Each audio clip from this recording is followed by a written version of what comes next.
We begin with the second chapter of the course. In this chapter, we will analyze one of the most important financial instruments, the stocks. Not every company is listed on a stock exchange. The listed ones are known as public companies. The purpose of going public for a company is to raise capital in order to expand their operations. To do so, they issue shares of the company's stock so that the public, that is, the investors, can buy them. Therefore, issuing shares of the stock is a way to obtaining financing for the company. As a concept, a stock is a unit of ownership in a company. As investors, when we buy shares of stock, we have a claim to a part of the company's equity and earnings. It is important to note that the company obtains financing when it issues its stock shares to the market for the first time. At that time, it is when the company raises the capital. This process is what is known as initial public offering, or IPO. When we buy stocks of any company, we can generate profits in two different ways: by capital gains or dividend income. Capital gains are generated when there is an increase in the stock price. For example, if we buy 1,000 shares of a company at $5 each, that is, we make an investment of $5,000, and then a few weeks later the stock price increases to $7, then we will have a profit of $2 per share. Because it is the difference between the $7 reached by the stock and the $5 we pay for each share. So, as we bought 1,000 shares and will be earning $2 per share, our total profit will be $2,000. The other way to generate profits with stocks is by dividend income. Some companies pay out to their shareholders a percentage of the profits they generated. This payment may be in cash or in shares.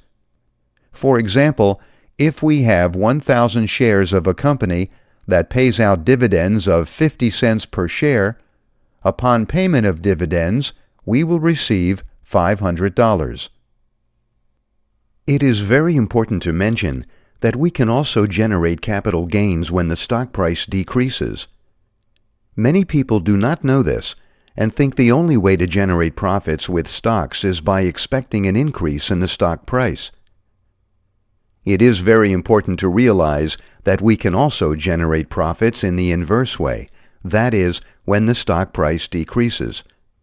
For this, as we will see later, we use investment strategies for falling markets. In the stock market, each listed company is identified with a particular symbol called ticker symbol. For example, the symbols of some known companies are: the symbol for Coca-Cola is KO. For General Electric, it's GE. For McDonald's, MCD. For Apple, AAPL. And for Microsoft, MSFT. Each of these companies is identified within the market with the symbol above. In the U.S. stock markets, when the symbol of a company has 3 letters or fewer, this indicates that the stock trades on the New York Stock Exchange or the Amex. On the other hand, companies listed on the NASDAQ have 4 or more letters. In order to trade any security or financial instrument at an exchange, we need a person authorized by the government to do it for us. This person is called the broker. So the broker is the intermediary between the investor, that is us, and the market. Basically, there are 2 ways of trading at an exchange: by offline trading or online trading.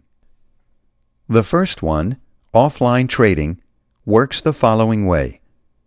The investor calls up his broker and communicates the order he wants to place with him. The average time for this transaction, from the moment he communicates the order to the broker until it is confirmed, can reach 10 minutes or more in some cases. This is a disadvantage because it is best when orders are executed as quickly as possible. On the other hand, in online trading, the investor enters his buy and sells orders through a trading platform over the Internet. In most cases, the average time from the moment the order is placed until it is executed is no more than 5 seconds. In turn, there are 3 ways to trade online: against the broker, with the information provided by Level 1 quotes, or with the information provided by Level 2 quotes. Let's analyze each of them. Against the broker. In this case, the order entered by the investor on the Internet is not sent directly to the market, since the broker is responsible for executing it. That is, the order is not sent directly to the market, but rather the broker is the one who takes the order, and he is responsible for sending it to the market.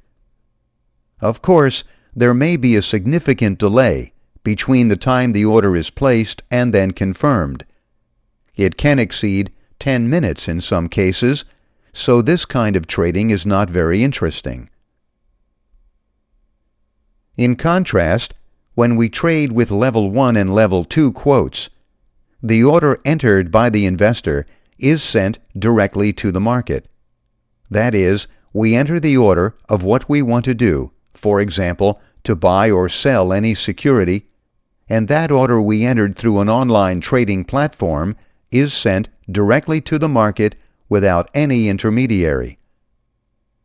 There is no human intervention between the order and its subsequent execution.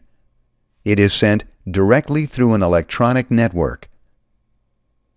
The average time from the moment the order is entered until it is executed is no more than 5 seconds.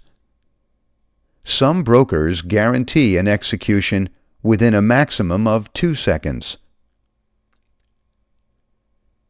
Basically, the difference between Level 1 and Level 2 quotes is the level of detail of the provided information. In order to trade any stock, we need to know the quotes, that is, the prices of the stocks where we intend to invest. The degree of detail with which we obtain those quotes is what makes the difference between the Level 1 and Level 2 quotes. The brokers that offer total online trading are known as online brokers. Today, thanks to them, we can invest very easily from anywhere in the world.